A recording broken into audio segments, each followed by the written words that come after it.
there. So in the start of the winter there was a really bad storm. The worst one in a long time. It was called Johannes, and he made a mess. Now it's the end of the winter.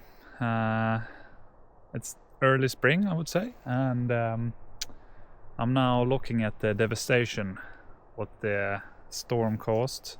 So it was actually a snowstorm directly after that big, like that heavy wind.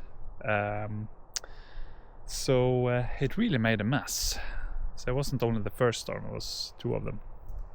And then it's all been covered in snow, so I've been able to see it, but now it's more clear what happened. The wind started to blow and many trees are leaning.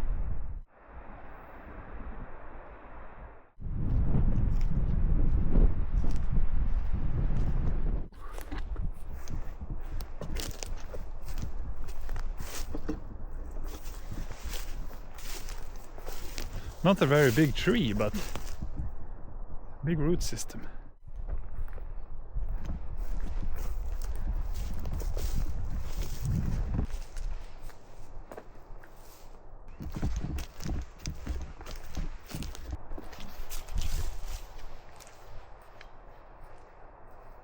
So here they obviously took down a lot of trees, but they also left a few trees standing widely apart.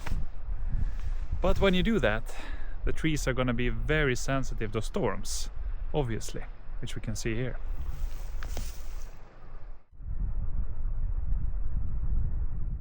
So about 69% of the land in Sweden is forest, and that's a pretty high number.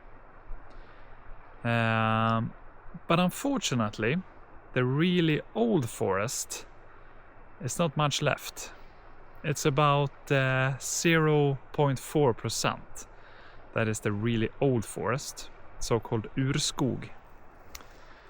And that can be found mostly in the north, in the mountain areas in the north. So it's not much left. And unfortunately, that is damage already done. Not much we can do about that right now. But what we can do is, of course, to protect the forest we have and to let it grow. Today is about 8% of the forest that has some kind of protection. That are different levels. But I guess it's something. But I feel it could be a lot more, a bit higher number than that. Because, yeah, many areas, so many forests looks like this. You see it's only straight. Yeah, all the trees looks the same. And they are of course grown to be used for in forestry. Which has already been the case here.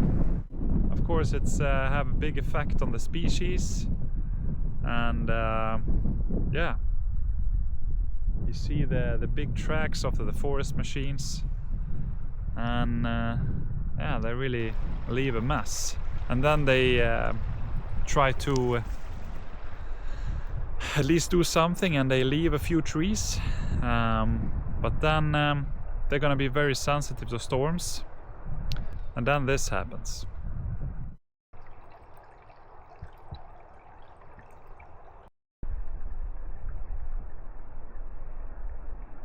So what I feel walking in this kind of forest is that it's pretty dead. There's the wildlife is limited, and yeah, that's what will happen.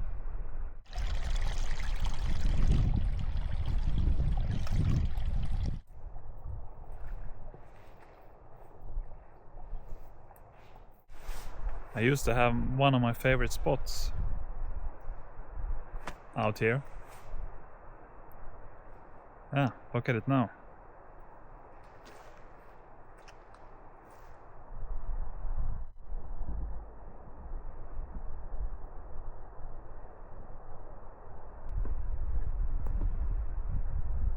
But I mean this, completely, like here, like taking down everything. Yeah, obviously the storm did its fair share of making a mess here, but this is what will happen because you don't have those huge mother trees to protect the smaller ones. It's just really fragile smaller trees, and they cannot withstand a big storm, especially when it's widely apart.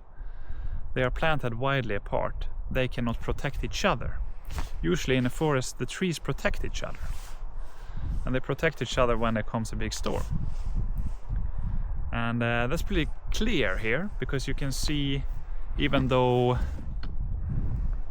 those trees aren't really old trees, they are still planted closer together, and most of them was able to withstand the storm, but not here. It's really sad that 0.4% is old forest, and you know how rich that kind of forest is in wildlife and in species, and it's a whole different story than these kind of forests. It's more of those fairy tale forests, and as I said, most of that is in the mountain areas, and where it's higher altitude, you don't really get high trees, even though they have been growing for a long time. So that really, fairy tale forest is hard to find. It really is. And that is really sad.